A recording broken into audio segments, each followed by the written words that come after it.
Bagaimana adabnya bila imam setelah sholat fardu membaca zikir yang keras, tapi masih ada jamaah yang masbuk? Tashwish, mengganggu. La tushawwish, jangan kau ganggu orang sholat. Yang dimaksud dengan kalimat mengganggu itu adalah bacaan selain zikir. Ada orang sholat, Allahu Akbar, tiba-tiba dia di samping nyanyi. Itu namanya mengganggu. Tapi kalau ada orang sholat, yang lain yang sebelah subhanallah, subhanallah, subhanallah, apakah terganggu? Tidak. Yang terganggu dengan subhanallah itu setan.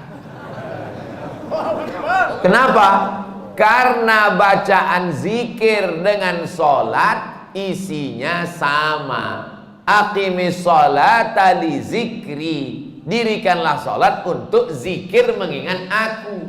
Orang yang berzikir sama circle-nya, sama signalnya. Orang yang berzikir mengingat Allah, orang yang sholat mengingat Allah. Orang yang sama-sama mengingat Allah, tidak saling mengganggu dan tidak saling terganggu. Jadi kalau ada orang sholat, orang sebelah itu berzikir, tapi zikirnya mengganggu, dua kemungkinan. Yang sholat itu setan atau yang berzikir itu setan. Dia udah tahu bahwa zikir itu tidak terlalu kuat, tidak terlalu pelan. Subhanallah, subhanallah. Udah tahu ada orang sholat, kuat-kuat matanya ke situ lah. Subhanallah, subhanallah.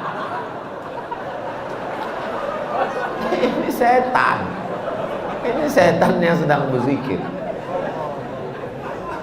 Pak Ustadz, zikir setelah selesai sholat itu kan zikirnya sir.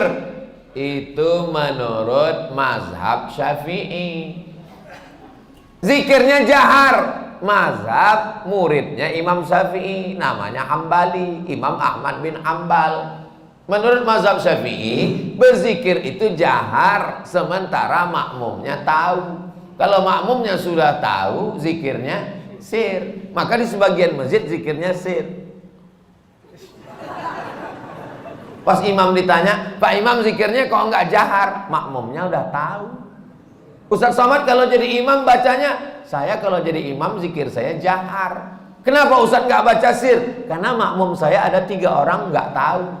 Yang pertama anak kecil, dia enggak tahu. Yang kedua mu'alaf baru masuk Islam. Yang ketiga orang tua, udah tahu cuman lupa. Maka mereka dikasih tahu. Anak-anak ini pulang ke rumah, nanti ditanya sama emaknya, nah zikir di masjid tadi apa? Tapi kalau saya zikir kuat, dia tahu subhanallah, subhanallah, tapi tidak terlalu kuat. Nggak mungkin juga orang di masjid zikir sampai subhanallah, subhanallah. Kau zikir apa ngamuk?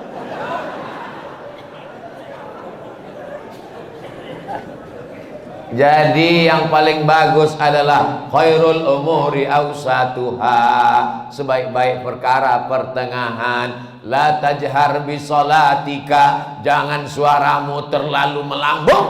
Wala tukhafit biha, jangan pula terlalu tersembunyi.